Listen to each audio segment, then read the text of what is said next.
It's on the Facebook page as opposed to usually it was my unique page, you know? I mean, my personal thingy.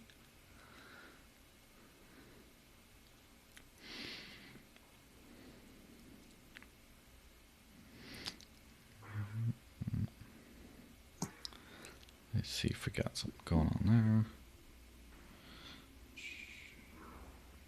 there. Yeah, it seems like we're live on Facebook page. Let me just check for YouTube. It might just be YouTube is being terrible.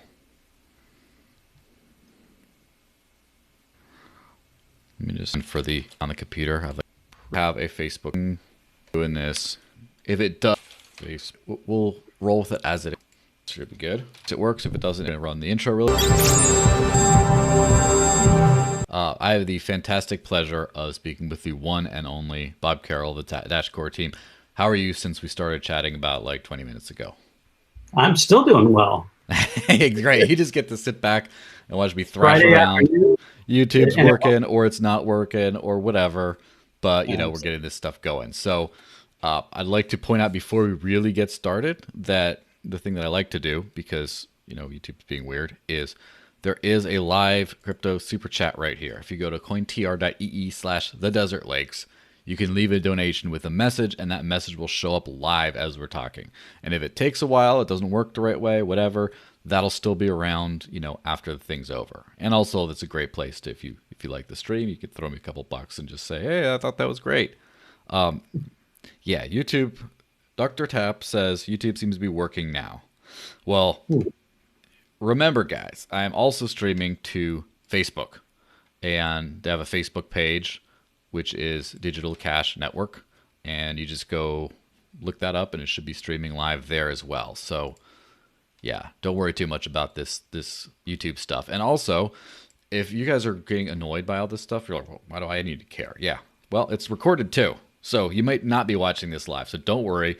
You're going to watch it whether or not, you know, there we go. So people saying it's still working on YouTube. But let's just plow ahead. So as you mentioned on the maybe live, maybe off air, we have no way of knowing.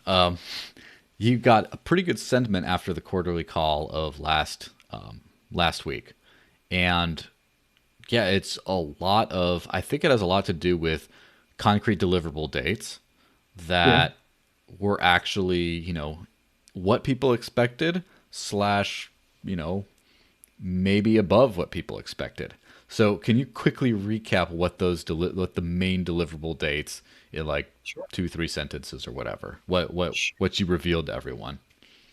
Yeah, what we announced on our prior quarterly call was that we would be hitting testnet with Dash Platform in Q4, so in December, but basically by the end of the year.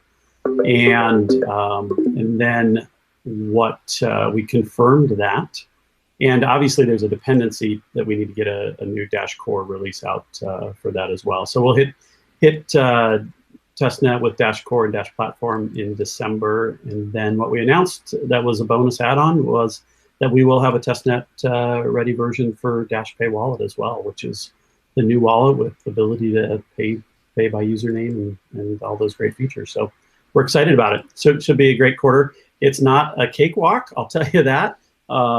We have agreement and consensus, and we're working really hard to get there.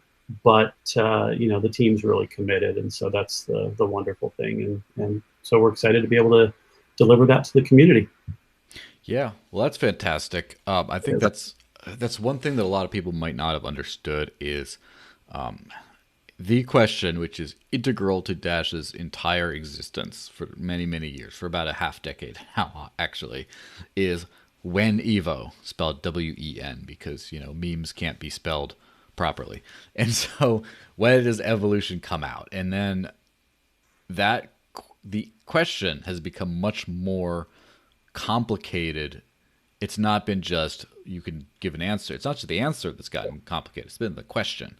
And so evolution was just like, oh, usernames and contact lists and stuff.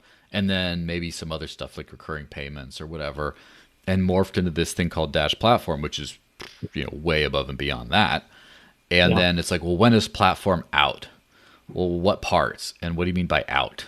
And so what that specifically means then is Dash platform, the first iteration where you can kind of do everything, and then also the username wallet as the first great dApp to go along with that, all on testnet, which to my understanding, which maybe I'm being super optimistic or whatever, means it's done and ready until it breaks.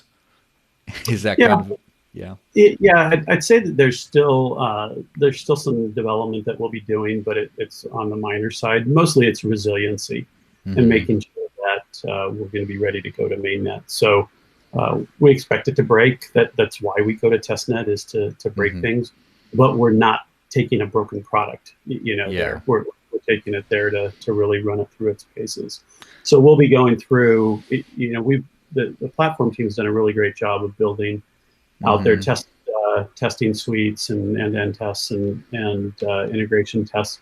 So they'll go through all of that process, but it will be one of the first times we're bringing the new features of core that need to supplement it, as well as the wallet, and all running in the same environment, because we kind of stagger things. Like, we just released platform version 16 last week to Evo. Well, the mobile team's still working on a previous environment. Now they're upgrading to that, and so we kind of stagger these things, and so we'll land all these planes basically at the same time, and that's why we want to be cautious of it when we go there to testnet.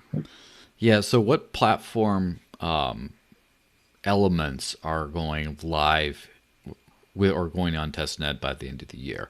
So, for example, I assume you'd be able to register an identity. You'd be able to make contacts between those identities, and like kind of what else? Yeah, so be able to create your own contracts, and which is the basis, right? Since DashPay itself is a contract for doing the identities and the contacts. So developers will be able to build their own contracts, put them onto testnet, build and store data, build the schema in there, and then have dApps created that would actually store the data, having that data accessible through DAPI, as well as through the libraries. So what we've committed to is again, we're trying to stay focused on our own internal need first. May sound selfish, but it's the right thing. But like you said, we originally said what we're going to have is a wallet with usernames. And so we're staying focused on the Objective-C and the Java libraries that support our native Android and iOS implementations. But we'll have a JavaScript library as well that will be delivered for those who are doing JavaScript development. The caveat on that is that somebody will need to run a full node to be able to provide verification and validate data. And so where with the other libraries, they'll be able to work in a true trustless environment, the JavaScript side will lag behind that by a little bit. Okay. So it'll be, what we're calling full featured. And even with that, that goes back to, like you said, the question, when is done? No product is ever done, right? I mean, Microsoft Windows wasn't done with 1.0. It just opens up all of the opportunities. And so it'll be fun to chat about those with you and see what the community brings to bear as well. Yeah. So we're going to go, we have a list of generated questions that I went through on Reddit, on Discord, all over the place, Facebook, everywhere, to ask about what the community wanted to know. And we got those to you Wednesday. And then yesterday there was a couple more. And then there's a couple more straggling today. But basically, with this big list of questions to go through, if you guys want an extra, if you want to do any extra questions, you can ask in the regular old YouTube live chat. But I can't guarantee I'll answer them. The way I can guarantee is if you go to the CoinTree chat and do one of those, and then I will at least address them. Now, there is one in the CoinTree chat that's not exactly a question, but just says, "Cheers for the interview." Hey, I'd be willing to go with that. All right. Cheers back. Yes. Cheers back. So I do see, Great Wolf, I do see your question, and I'll get to that if we get through that, or you could put it through CoinTree and then it gets a little bit quicker, but whatever. Not trying to milk you guys too hard. So The first one that people like is, and these are kind of, I wish I'd grouped these a little bit better, but they just were kind of all over the place. So might as well just attack them all Sure. over the place. So, is there a possibility that Dash will add the option to send payments with zero knowledge proofs or some kind of cut through? Which, by the way, by zero knowledge proofs, let's just expand that to some sort of a advanced privacy setting like zero knowledge proofs, like Lelantis that say Zcoin and Beam use, with like maybe a Mimblewimble, or basically, insert thing. But specifically, this was a zero knowledge proof question, but you could probably answer for the rest. I'm not expecting this for mobile wallet because I understand user experience is paramount, but maybe for the desktop. So is any kind of encrypted privacy, like not move away from CoinJoin, is any of that kind of stuff possible in the future?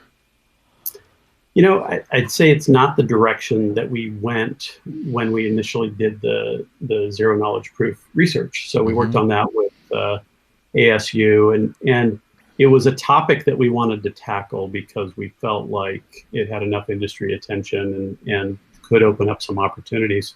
So we did spend some time, both internally on the DCG side as well as on the ASU side, talking about use cases for that. And so privacy enhanced privacy was a use case that was considered, but it wasn't the route we went. And I'll kind of give you a couple reasons on that. And they're to solve business problems, right? We should be figuring out what are the business problems we're trying to solve. And with the zero knowledge proofs, one of the problems that we saw was that low voter turnout on proposals on the monthly treasury system. And so how could we, why are people not voting?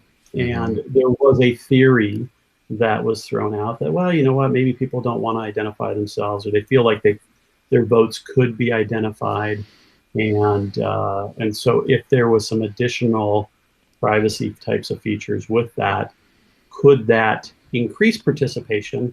And as we're in the midst of election week, in the U.S. here, we haven't even talked about that, is being involved and having your voice heard is important. And so that's where we ended up taking the research on it. It led to some very good outcomes, some great discussion that we'll probably consider in the future for the roadmap. It wasn't anything imminent there. On the privacy side of things, and I'm just the technology guy, so sometimes I can say, give me the specs and we'll write it, as opposed to driving policy in the organization. So I'll take a little bit of a high road on that. But, the discussions that we have internally is, more privacy versus less privacy, or more of a public relations aspect of we're a privacy coin versus less of being known for being a privacy coin. And I'd say, if you had to figure out which way the wind was blowing right now, our concerns are when uninformed or partially informed regulating bodies come down on the side of saying, oh, well, we're gonna take this action against privacy coins, and that includes A, B, C, and D dash, and we're like, what?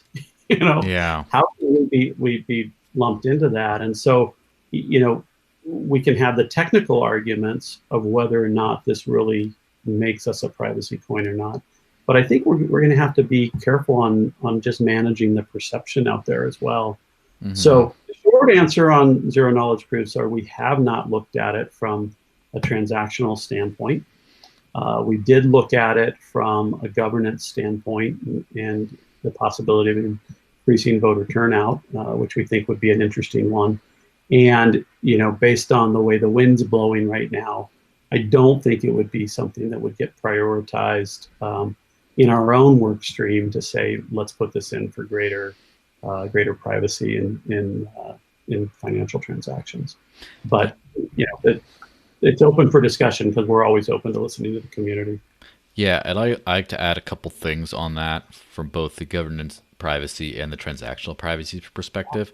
That first off, for some people who might not be super familiar with how it works, all master nodes, when they vote, it's public which node voted for what. So it's completely public. Everyone's voting history. It's just which node belongs to which person. And of course, beyond that, which person is like a pseudonymous person online, or like can you trace to a real identity? And so for all practical purposes, Masternode voting is anonymous. However, I do know there are some people who have been working hard at like vote clustering and kind of process of elimination and stuff like that to just see who, generally speaking, voted for what. And so in the future, I guess that stuff can become more advanced. And so it would be an actual issue people would care about, is like, oh, I voted for this one. And then some proposal owners, not many, very few, but a lot of act like jilted ex-lovers and have been doing all kinds of crazy stuff. And there might be some concern if they know who voted against them definitively and can kind of come after you and stuff. So I understand that. And as far as the transactional privacy thing, understanding all those sort of regulatory issues, people don't care about Bitcoin or Bitcoin Cash, even though they have some pretty advanced CoinJoin implementations, Right. and because it's not part of the core protocol. And basically what Private Sent does is it makes it more, it makes it kind of more efficient and use the Masternode, the proprietary Masternode network, right, to do it. But that's pretty much it. And I do know there are some individuals that are not associated with the core team at all who are working on porting some things like, say, Wasabi Wallet or Samurai Wallet or some of these more advanced CoinJoin things that are on Bitcoin, porting them to Dash and having like, a separate tack on type thing to make Dash's privacy better, but without directly involving the core team or directly being part of the network. Yeah.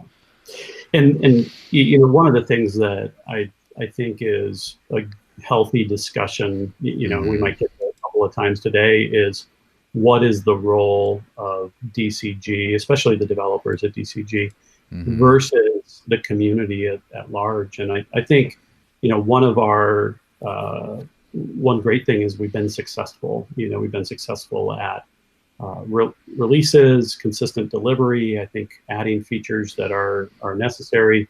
The work we did on core last year, over the last couple of years, just some huge improvements there.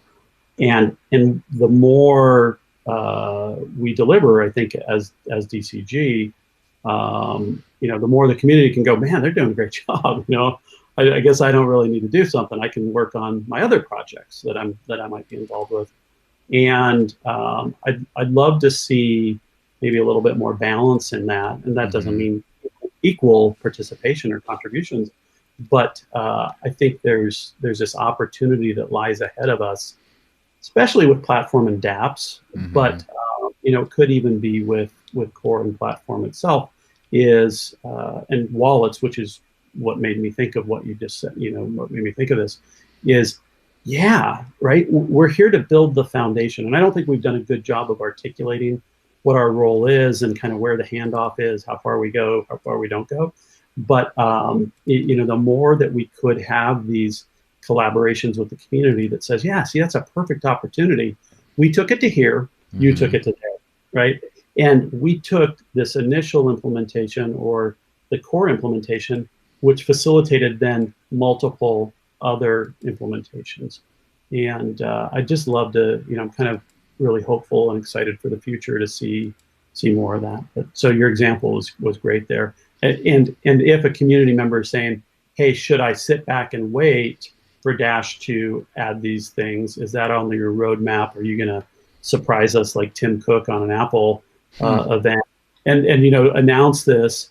We don't want to do that, right? We want the community to know where we're headed, because we want you to have an open path to be able to develop the things without, in a sense, competing with us, and be able to have the community run and deliver those solutions as fast as they'd like to. So, great question. Yeah, it makes sense.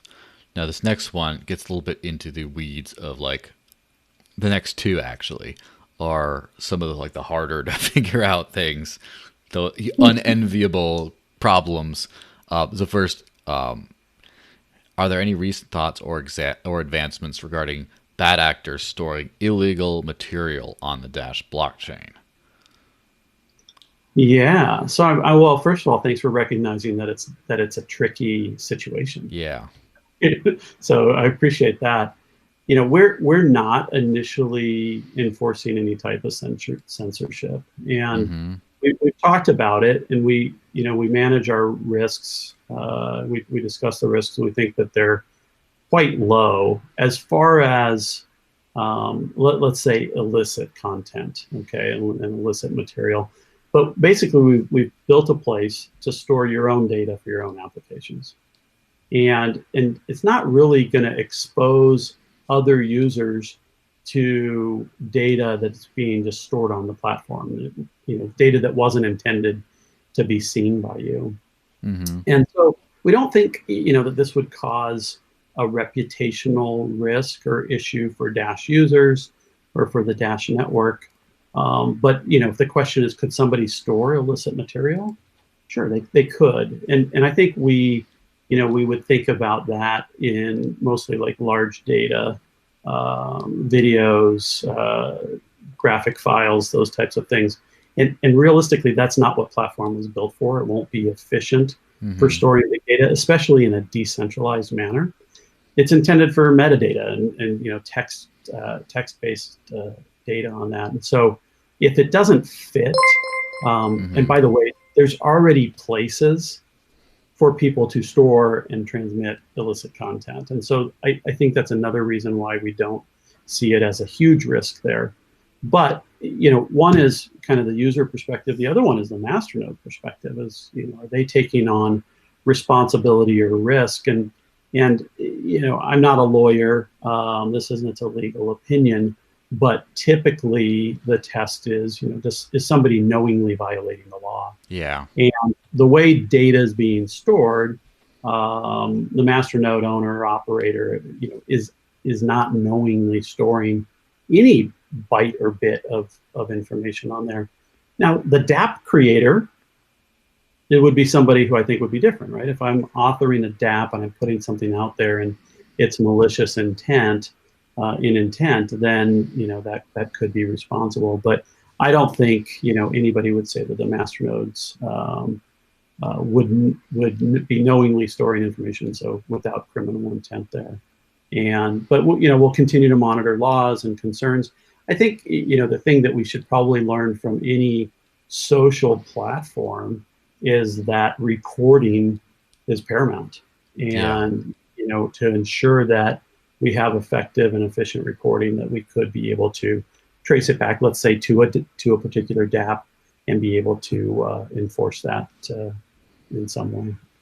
Yeah. I mean, that's a super prickly question, but I'm glad it got kind of out there. I know that platforms such as Library have had to deal with this same thing in a much greater direct way, where people could actually post, illicit videos and stuff, and Mm-hmm. they basically on their centralized websites that deal with the decentralized blockchain, they can just filter all that stuff out. And on the client that they themselves produce, they also will filter that stuff out. But someone else, if they want, could just fork the client, Right. run the Yeah. same network, and propagate it that way. And so that's a very good way of like getting rid of all their bad content, but still making sure that some stuff can't actually be censored. But that's kind of a little bit more of a extreme type example. Now, the next one of the, and yes, yes, Great Wolf, by the way, Bob did freeze for a second, but the audio goes through just fine, so I don't really care. I know what he looks like, and he's so far not been in any weird, embarrassing faces. But there is one thing Great Wolf did ask, which I also asked is the next on the list. Forgot to also ask about name squatting. It feels like the core Right. team is being really hush-hush about it for some reason. Or as I just said, is how has the problem been solved? And Yeah. let me also preface that with, this is an unsolvable problem in terms of you can't just make it work. You can't just make it work unequivocally. There's always a bunch of trade-offs you have to figure out in there. So as this is going to be on testnet in like a blink, like Yeah. I'll get a Something to couple happen. busy weeks, have a couple crazy parties, and then recover, and then it's there, right? It's very soon. Seeing how very soon, you must have something figured out, at least in the interim, right?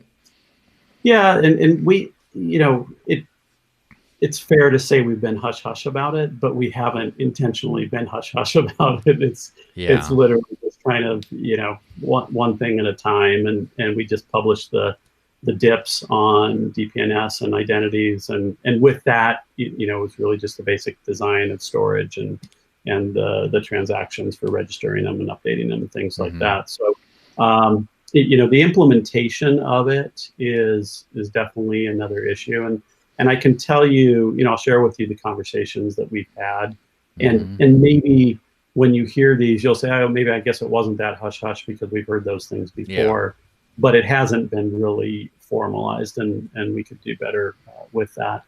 But we're definitely looking for a process that's streamlined, that works. We're looking at we're not trying to reinvent the wheel on this. We're going to look at other systems and how they deploy names, as an example. And so we do have interest in blocking abuse, specifically fraud, where somebody could easily take on and masquerade as another persona that they shouldn't. Anyone takes the desert links, I'm going to find you and kick your ass. Sorry, go on. That's we'll let you fight that fight. Yeah. We use a couple examples around the organization, and one is Coinbase, that we think that, if somebody may not be an early enough adopter to get on it and have that, we don't want there to be initial fights over an identity of somebody or an institution, especially, that is well known and well respected. That institutional identity is important. And I'll tie back in some election humor in this, right? But Donald Trump on Twitter is not our president. Yeah, right? It's the real Donald Trump, and I'm sure he might have. It's possible he may have been disappointed the day he found out that Donald Trump was taken on Twitter, and his team probably had to come up with the real Donald Trump, or the original, or Donald Trump 1, or Donald Trump WON 1. Just kidding.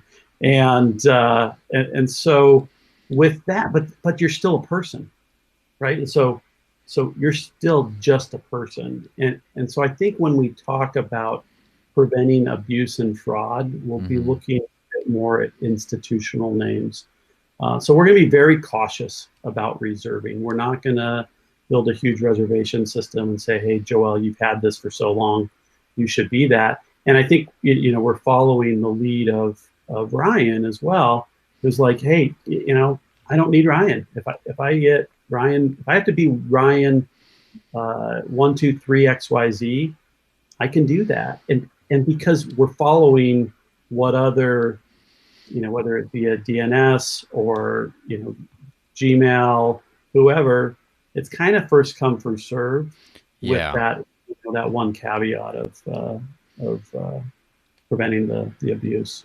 Yeah, and that's where we're headed. But I'd love to, if you have other thoughts on that, I'll kick that around too. Yeah. So to sort of recap it, basically it's going to be a first come first serve, but you do intend to pre-reserve a few, like the bigger institutional names that we know of so far. Is that kind of it? Is it the plan right now? That is the plan right now. Yes, it is. And we haven't, obviously demand is going to be managed somehow through the cost and the fees. That hasn't been finalized set. And, the reality is we do want some demand on it.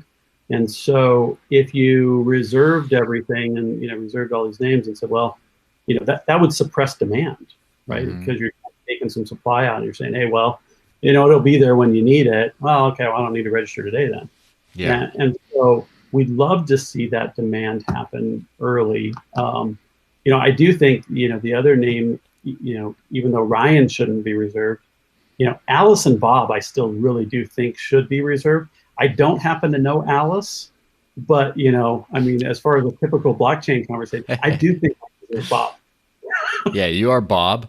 My mother's name is Alice. I don't know if you met her at the open Oh, house. So yeah, I did. there we That's go. It right. could be Alice and Bob, you know? There And we have. it's funny because those, like, especially the Alice one is not as usual of a current name, but it's just kind of funny how that shakes out. Now, the only other question specifically on that before I mentioned a couple other, Bob actually fits my demographic pretty well too. yeah, Though that's not that current of a name either. yeah, well, there's, who knows? There's a few. My brother's kind of a Bob, but um, are registrations for usernames going to be permanent? Like once and done, you can just kind of forever. That's the plan right now. That is the plan. Hmm.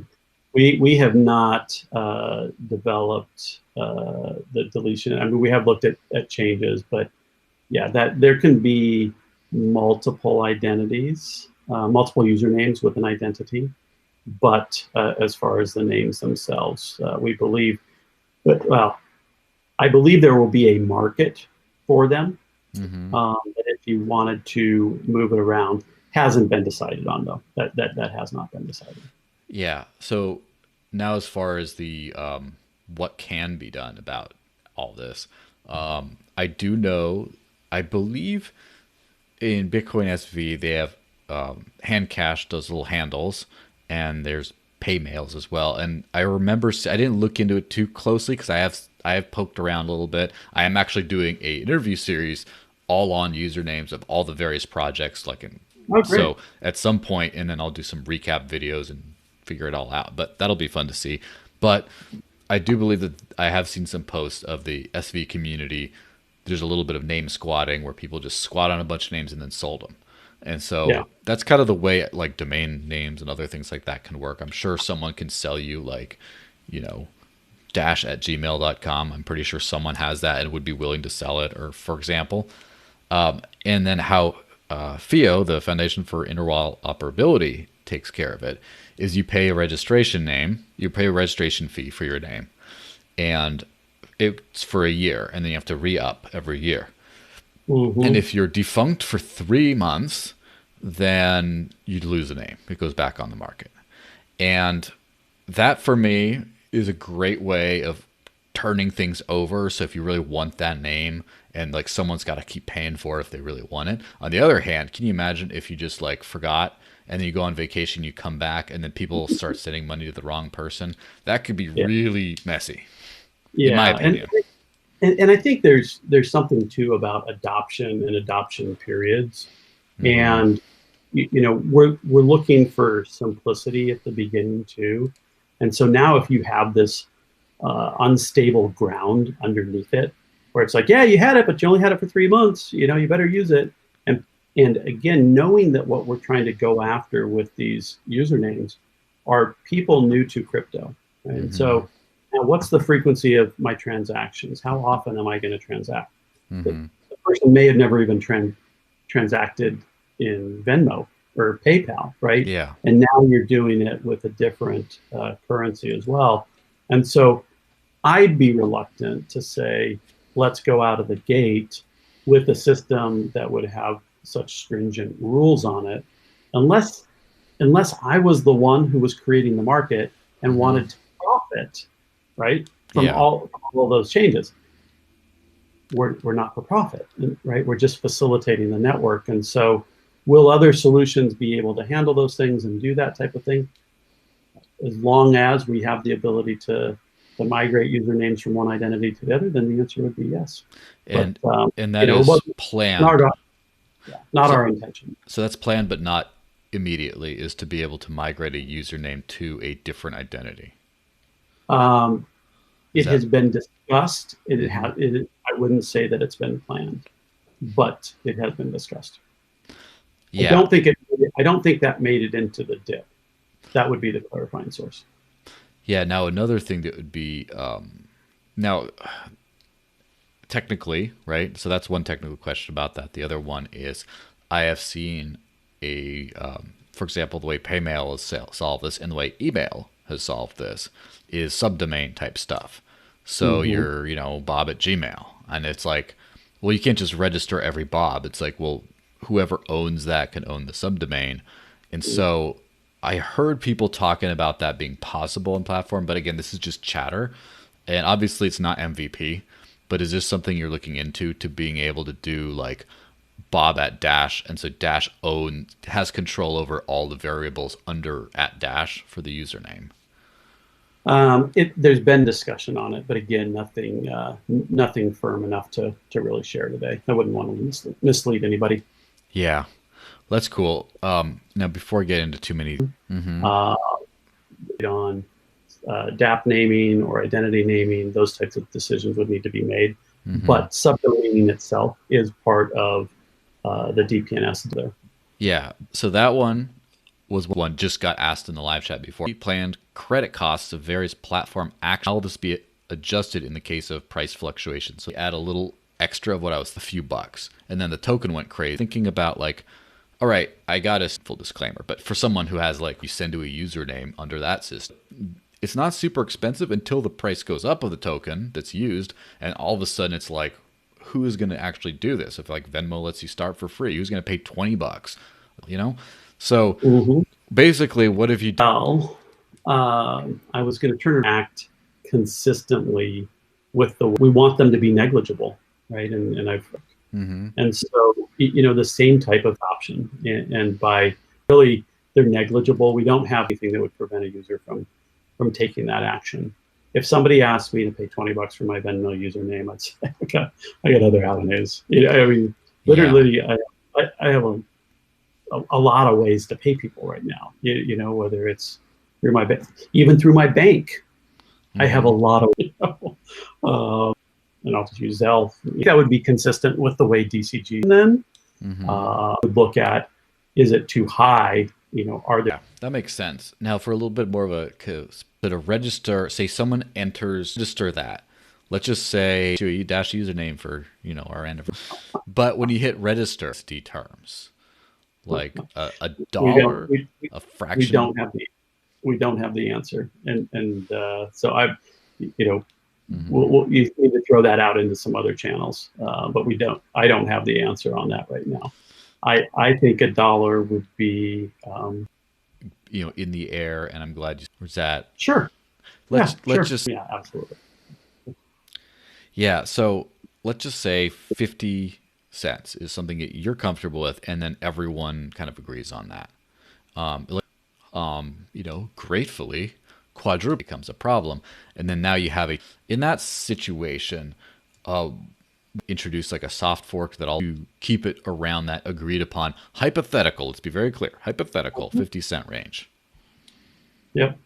Yeah, I think that would be a pretty low, and I just put into version 16 where now we're not looking for a single percentage, but we have a declining threshold that's going to be evaluated each window, and so we've got that goes with that.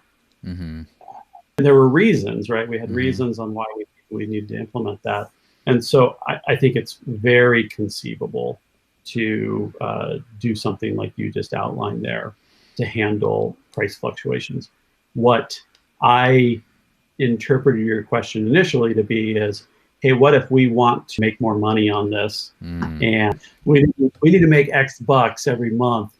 I don't think we would build this remains affordable and consistent with the values that we're implementing it with.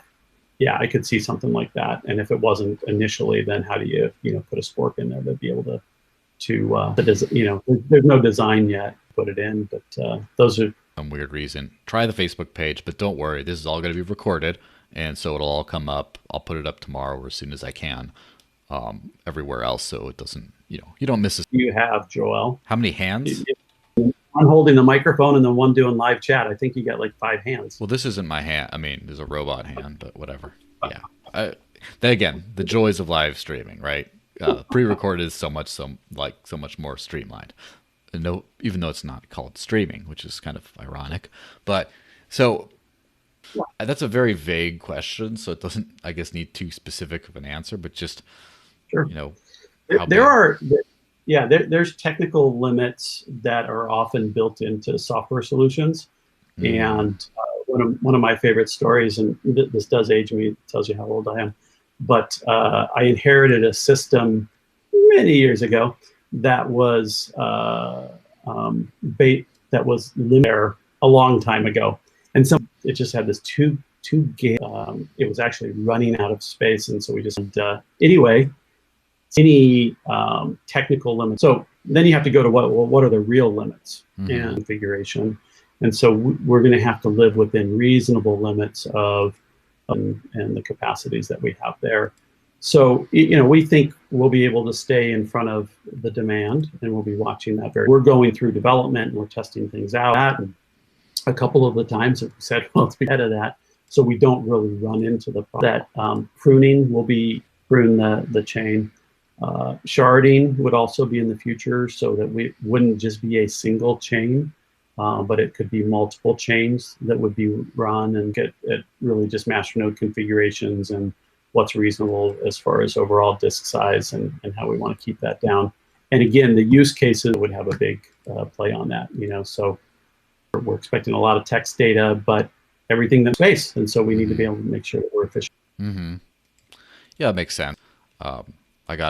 Is he talking about Ethereum contracts, or that there was, as you saw, this is more like a Bitcoin Cash guy for that, if you want to. But basically, is there any possibility of integrating, or That's a great question. We get it a lot in original business tracks.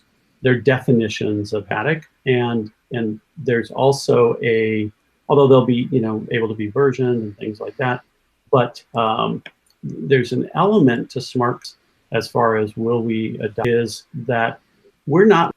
So we know that the contracts can, and that's powerful for the developer. And here's my fields in this field. Similar is running. How often time is it taking?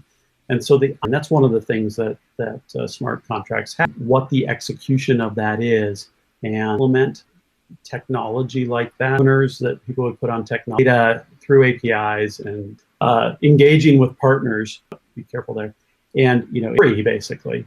But anything over this, we have the right to charge you, and it either laid out a fee schedule or it just ignored the fee schedule, which was also by IP address to rate. We're going to need to be able to do a similar consuming speed limit, complicated for us to do in decentralizing how they're spinning, and that thing's nonstop. And here's the user of it. And now maybe we need to have a surcharge that goes back to that user because they're consuming its positions the same. So it's our own. We want as many people to use that as possible. Classes of contract, these masternodes. Yeah. It will definitely be on our future roadmap. Good. It's not that works. So, and transactions without compromising security. And I guess the nuance to that one is, which I didn't really see, apparently it does take a little longer to register a username or do a contact. That's not just like as soon as you hit the button, which I didn't really run into on my own end, but definitely optimize it. There will be different types, those that are layer one only, that are just, or those that actually have interaction and interplay between the two. And so like identity funding, as an example, is going to wait on a lock, and that lock happens on core. And so we've got some interplay in there. A contact request, the famous wait statement. Yeah. I think we have a 5-second wait in one of our transactions right now. How blocks are executed. That process both in Dash Drive as well as in the protocol of Dash Platform or DPP. So we won't be optimal initially. We think contact requests should take no more than 15 seconds. We get it under 10. Sure, definitely be optimizations there. And but we're not talking 10 minutes or 6 block confirmations. We're not talking Bitcoin levels, right? Exactly. Not at all. Not at all. Which maybe that's what Bitcoin's really trying to do, is trying to pave the way for this next best in class question. I'll probably lump with another one down below just to optimize. Speaking of optimizations, but really quick, because there's essential outside users outside of this space, and what we're referring to is a mission statement provided on the DashCore quarterly call last week that I believe Ryan was asking for feedback on and stuff. Like, it's not publicly out there yet, so Yeah. Yeah. So is there just, yeah, go ahead. And I'll clarify also, which was made on the call, which is that it's, and so Yeah. us as a group, I wanted to be involved with and play with because it's super cool and sexy, then yeah, it might belong in some sort of mission statement. But really, the mission and vision is meant to kind of orient people to the goals of the organization, and the goal isn't to have blockchain. Mm-hmm. You know, you talk to individuals outside of our world Mm-hmm. at opening at a party because I know I got the guy for the next 20 minutes. Of course, you can get to flex your muscles there, right? It's like there could be some other innovation after blockchain. I look at blockchain, you know, I'll translate it into my words, distributed database. Mm-hmm. Distributed databases for 20 years. You know, it was all, well, how do you replicate the data? You know, are you pushing logs from one place to another and then replaying the logs over there? Or are you doing it in real time until it's committed onto the other database or databases? And so blockchain, a beautiful implementation of a distributed database, but we are interested. That's what we're delivering. So, you know, the feedback probably say, no, I think it's pretty intentional not to get down to the technical implementation level in there. And I personally think that it's okay. You know, I've for years I've had people. I like implementing cool technology because I will always hear from ads. And so not in leading the technology area in a fintech type of company or an environment where we're implementing IBM AS400 solutions from 1980. Yeah. Naturally. There are fintech companies. There's fintech companies that could probably have a similar mission statement as we do that are playing with that stack. And I'm pretty stoked to be working with the blockchain stack. Yeah, I think the contention bit or bit of confusion was about how is it centralized tech, and I think that was the thing, is how is this not just a PayPal? Like, what makes it different from a PayPal? And that was not necessarily obvious to some people from the first draft of that statement. I'll share that back with the management team, and I think it's great feedback, and so it's good to have this dialogue for sure. Yeah. Now, we touched on part of this before when you were talking about DCG, and then it's great to have other development go. Is just, you guys are laser focused, and Andy's project is working on dApps and stuff, which is another laser focus. If you could just say, let's just say there's an army of volunteer developers, or someone wants to put up a proposal that come and they want to help out, they want to build Dash more, and taking care of our stuff now, they're taking care of their stuff now, but they where should they get to? It is a great question, and I'd say it's not very often, and so Dash Core, Dash Platform, and mobile or wallets, and mobile wallets in particular. And when I started, we had about 32, and so that's a pretty significant decrease in size. And you know, we kind of have the same mission with probably higher expectations of delivery, which is fun. But you know, I think we're doing great with that. It's on the concept. How can I get involved? And this was I'm new to Dash. I'd love to find my way in here, kind of like for the first time. What is their site, a GitHub in the Dash repo timer or something like that? I can't remember. Want to contribute? We want you to choose that are open, and if you're a C++ person, you're going to be able to do this. And we haven't done that, I think, as consciously on the other team, not even a product. On mobile, it is a bit easier because we're building that into our native wallets, but we just haven't seen the skill set of each of those. And you know, if somebody's doing JavaScript, they're going to line up with the platform team. If they're doing C++, it's the core team. And if they're native mobile developers, they're going to fit in well with the mobile team. And if they say, well, I just, and Node.js, I'd throw in there, Node for nothing big comes to mind, like, hey, if somebody could do this one thing, that would really help us out. Although I'll throw Insight out there. Insight is still using a very early version of a web framework that needs to be updated. There's some resiliency that needs to be put into that. For You heard it here first, guys. insight, yeah. I mean, and kind of that simple. You know, Ryan and I talked about this. But if we have a version of Dash Core, but if there was a bug that was in that, would it really be not the highest priority? So I still think immediate value for community members that want to get involved. You kind of have to figure out, do I want to love what Andy's doing with the bounties? If you really want to get involved, path to become a full-time developer, repos. And we did have, actually in version 16, we had some community contributions of core. Contributor 10x crypto dev made the suggestion on the private send tab and did the implementation on that. We've had another, we have a dip that was just published for draft form within the last 3 or 4 weeks on adding new opcodes to DAO. If you want it, this is just, you guys are going to laugh at. Dip was written up, and now it's like, okay, well, do that. We expect that to be done, and then we're excited about more contributions. So basically what you're saying is the dip is there to be merged in once that's done. Is that kind of where we're at?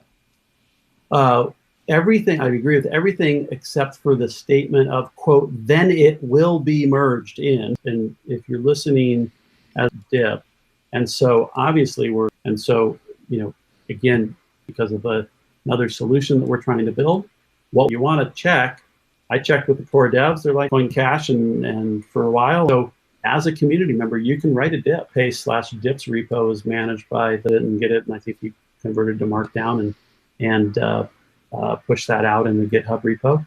Then it's open for comment. So somebody could say, well, I just have a great idea. I don't look at it as a core dev team and say, should we be looking for somebody in the community to do it? So it's an active dip out there, dip number 20. And you can find it on the that was cool, just giving it a number. It was like, here you go. You had a baby. Someone did a dip 20. Yeah. Now that's before we got a live chat thing, which is pretty funny. Before we hit that though, my personal skill set. However, I would prefer people contribute to the WW4D or the Wasabi wallet for Dash project, or basically the advanced CoinJoin type implementations that have been going on, which is a community project there. Yeah. So that would be my personal preference. And I believe that some dips were discussed about that, about a Schnorr type implementation or something like that. But that's something different. Now we did get a live chat question, which probably shouldn't take too long, from Pasta, which says, I'm curious, who is Bob's favorite developer? That's not loaded at all. Let's see.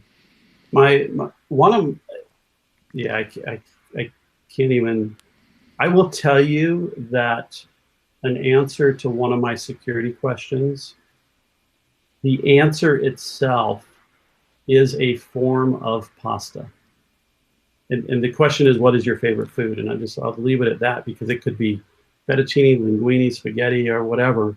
But an answer to one of my security questions is, what is your favorite food? It's a form of pasta. And so I don't know if, he's my favorite developer, but it is one of my favorite foods. Yes. It could be Mongolian suivan for all we care, but yeah. Pasta is great. I will take a second. Pasta is one of those cases. He wrote in. He sent an email and said, "Hey, I'm interested in the project. I'd love to work for Dashboard Group." And it was after he had worked on a bounty, a bug bounty, I believe. And what happened next? Set up an interviewed over the phone, or did a video interview, and probably hired him within the next 2 months. And it's been either part-time or full-time ever since then. So great contributor, and so that is how people do get hired and get involved in our project. Yeah. So now we're in the final stretch of just a couple of meatier questions. The first one is, after MVP, what will Dash Core Group focus on for platform? Yeah. So after platform MVP, we Mm-hmm. have a lot of work to do. Mm-hmm. We talked about smart contracts. We think tokens have real value to be able to be implemented for adoption. We think um, with these contracts, we haven't really built in the concept around access control lists Mm-hmm. to specify certain roles or levels of authorization that people would have to SDK, possibly other languages for APIs and libraries. Mm-hmm. Yeah, just identity improvements, because we'll not have all of the transaction set that we want to do with identities at that point in time. So we've got a list, and it has taken.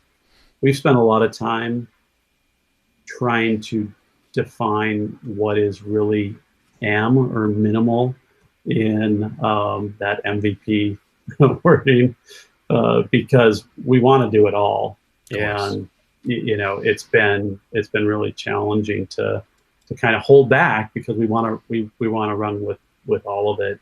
And I've used the example that I sometimes just can't understand why, in the middle of the desert here in Arizona, the state will build a new freeway and they'll put like 3 lanes on each direction.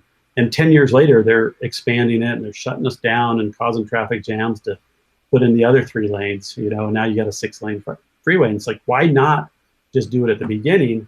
And the answer is oftentimes, well, capital, it takes money to Mm-hmm. do that.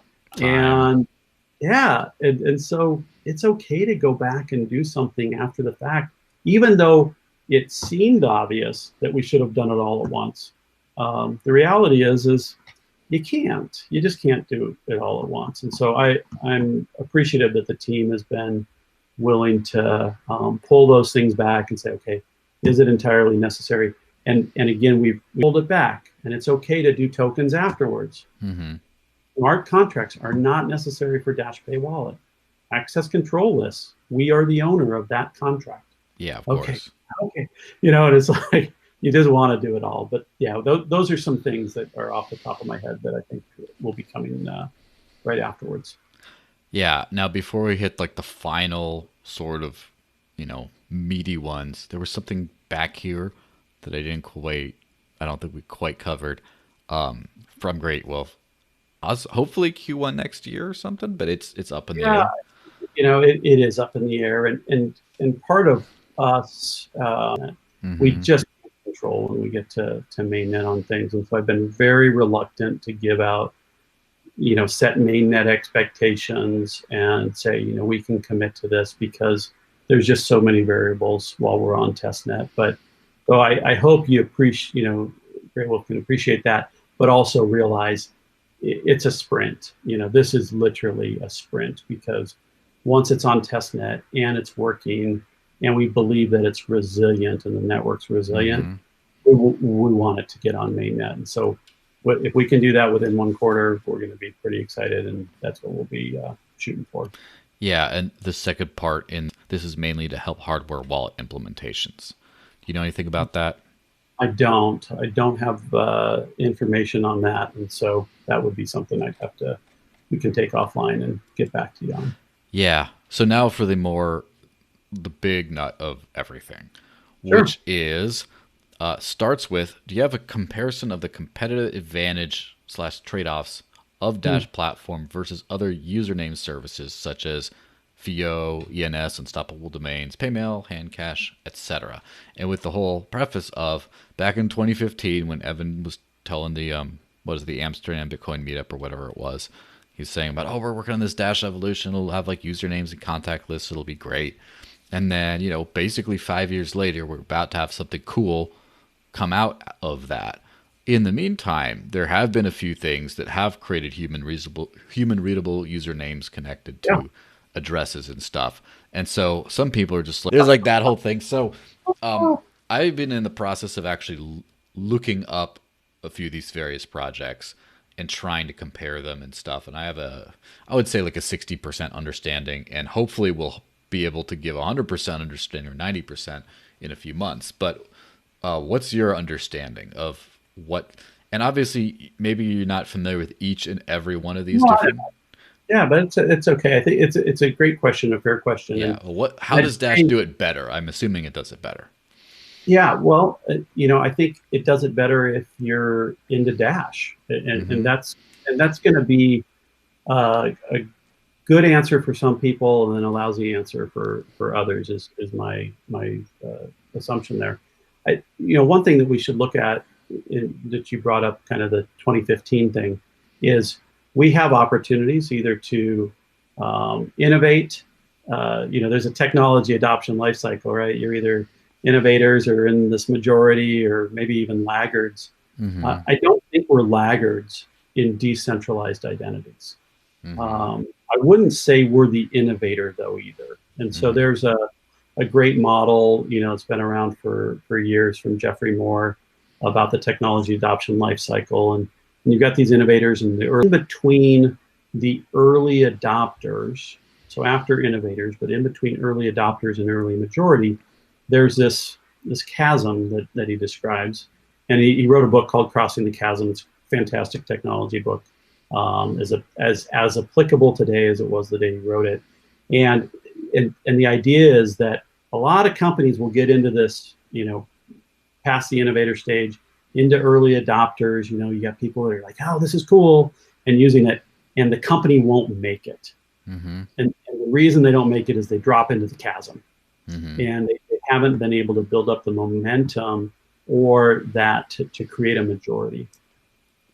What we have, unlike somebody who's just creating an identity service, is we identity, log in, use that identity for others to a bit more easily transact with them.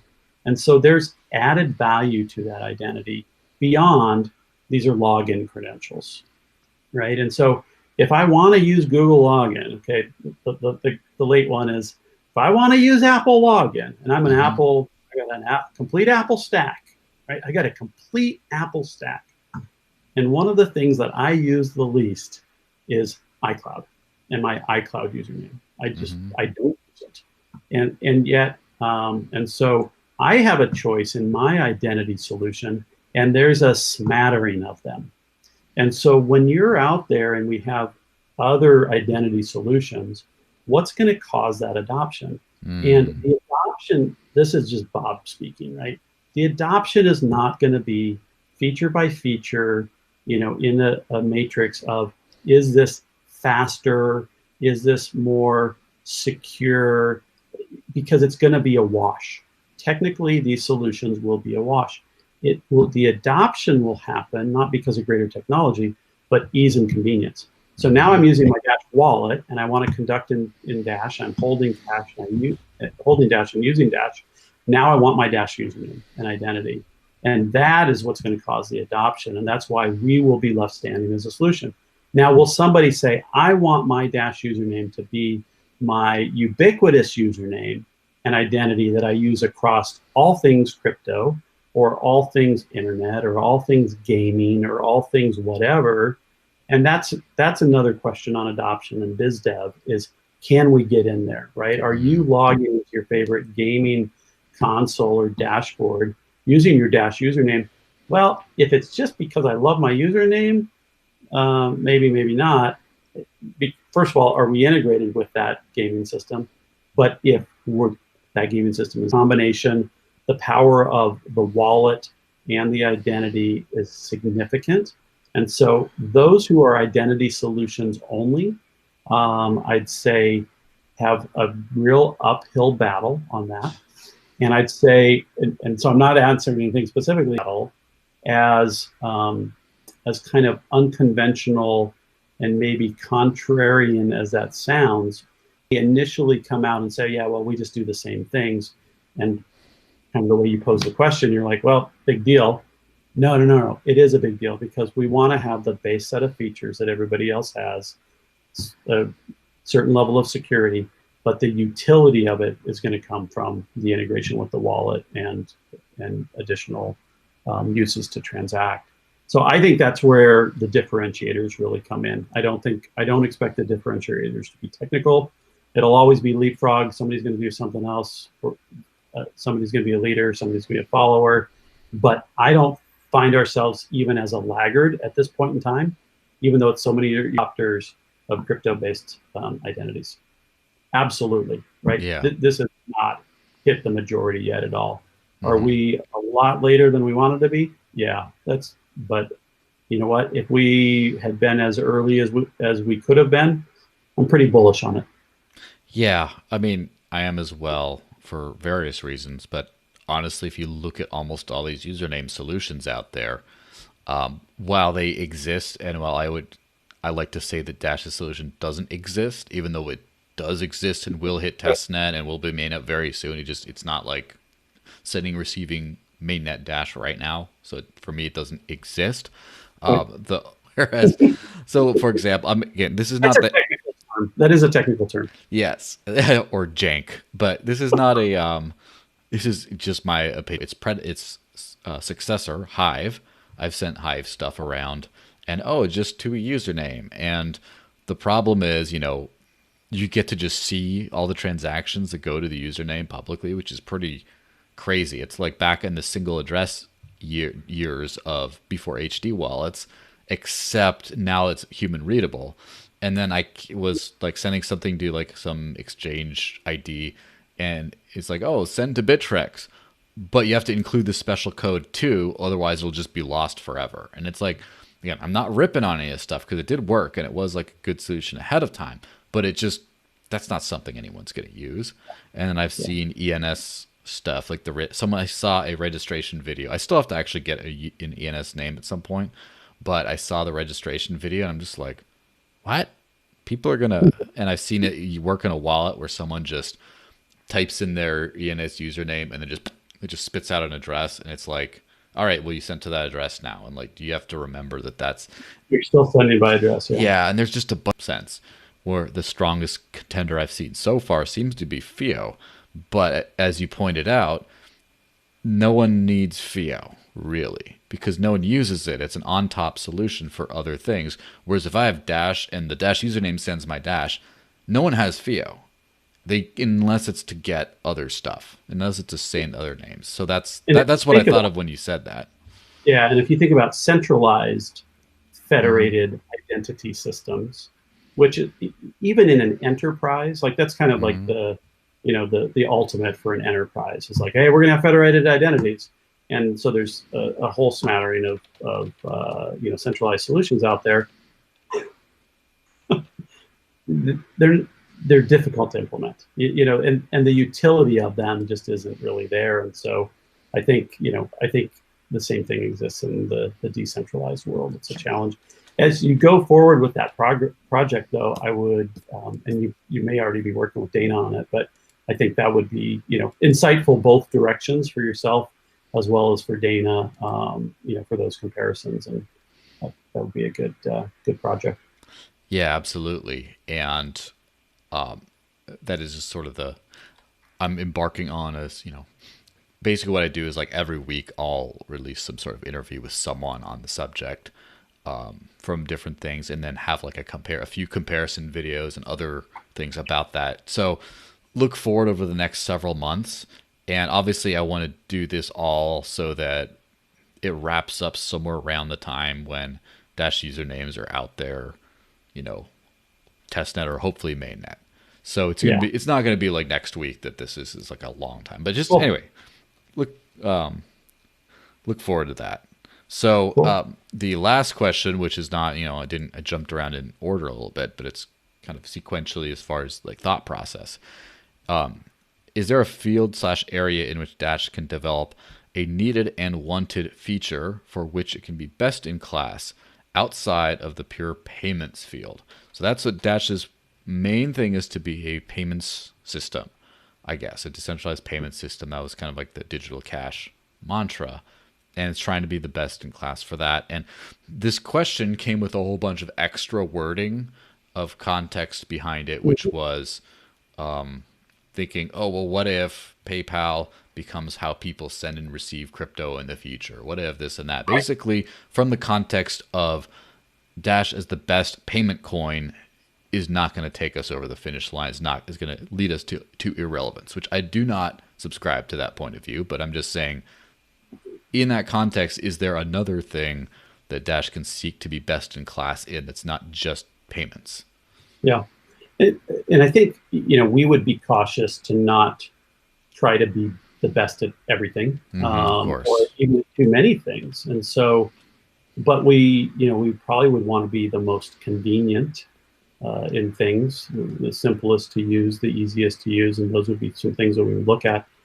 When I think about moving from where you are to some other place, I always think of it from an adjacency standpoint.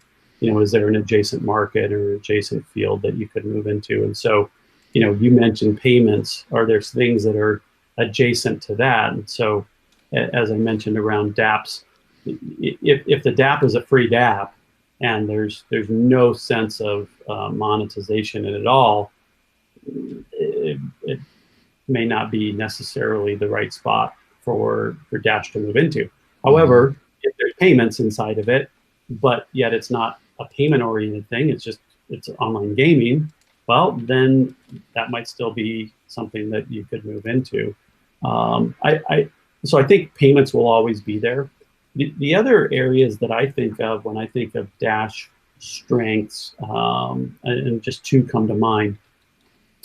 First is, we talked a lot about identities and the ability to morph into some sort of identity provider out there. I think that could be something that we could be very good at and in there. The other area that we really have strength in that doesn't always get much attention is governance. And I think about the work that we've done, not just technically, but how we operate and how we, and even not just the voting of proposals, but how proposals are presented. And so this cycle, we have competing proposals.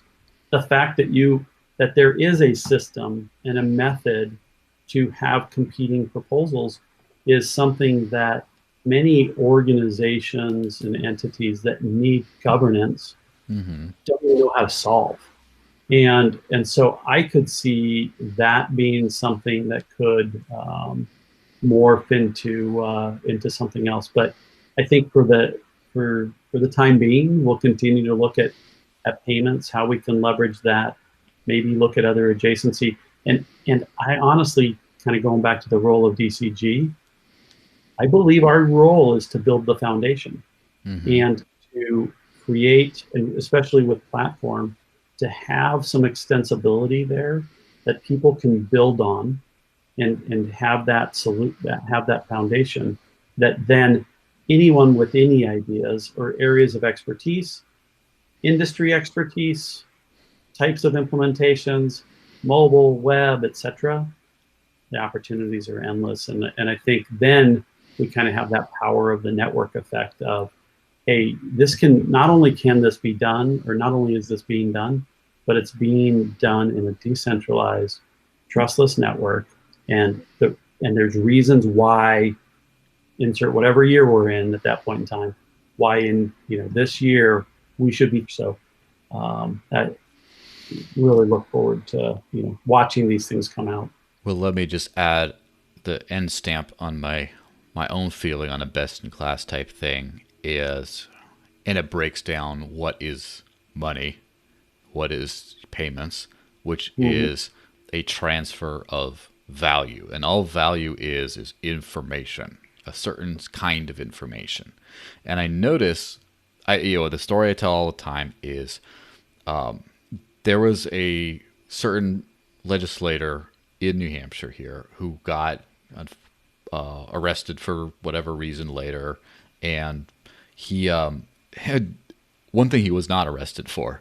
He had a side business at the State House where he was selling marijuana to his colleagues very openly and brazenly, and this guy's a wild man, right? Clearly, and it's funny that he didn't get busted for that. But one thing that did come up is he was you know, he was apparently receiving payments for these services over Facebook Messenger, which is one of the most giant face palms you can imagine, right? Right. But Right. at the same time, it's very instructive where people are, how do they communicate? They're on a social platform. And then rather than, oh, I want to talk to that guy, let me close Facebook, open Signal or my text program, and then separately message him here. And then, okay, let me go send him an envelope full of cash for this or whatever. It's just, people are just, lazy is too much of a negative word, but they're very like, Well, yeah, the positive spin is yeah, ease of use.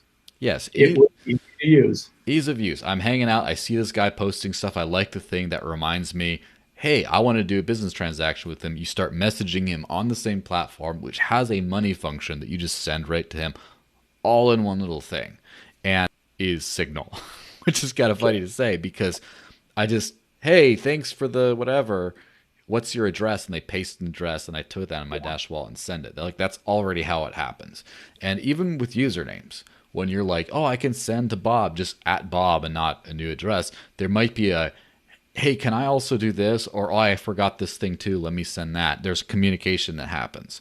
So the Dash identity behind not just the wallet, but a messenger or something. And there are some people who are exploring how to do a Signal with Dash usernames as well right now. And that combined with a Dash social network, the combined loop, and then all of a sudden how you send your money, how you communicate privately and how you communicate publicly, if they're all in the same username with all the same contact lists all together, I think that's a best in class solution that Dash could really have. That's not just payments. It's, transmission of information. And then you just like people log in with Facebook or whatever to everything that Yep. they shouldn't. It's then it becomes the same thing. So that's just my little 2 cents on that. And I like it. I love it. we hit the an hour 37 minutes after all the unfortunate technical difficulties. So I'll probably have to wrap this up for you, not keep you too any much longer.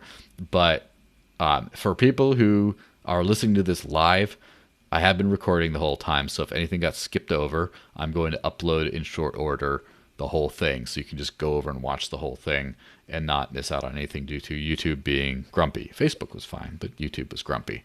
And so don't forget to subscribe if you haven't actually subscribed yet to the channel, and like, comment, share, all that good stuff. And then leave me another little message, just like you've all been very nice, sending me some Dash and leaving some messages. You can do that whether or not it's live. And yeah, 2 weeks from now, in almost 3 weeks, I guess, is like the voting deadline. But in 2 weeks from now, Ryan Taylor is coming on the podcast to present his side of things. And then Hilawi and Ryan Gull are coming on as well to present the other proposal. So it just, with just a few days left for the voting deadline, that's kind of the closer party, which is just a friendly old conversation like this, except not recorded. Don't worry.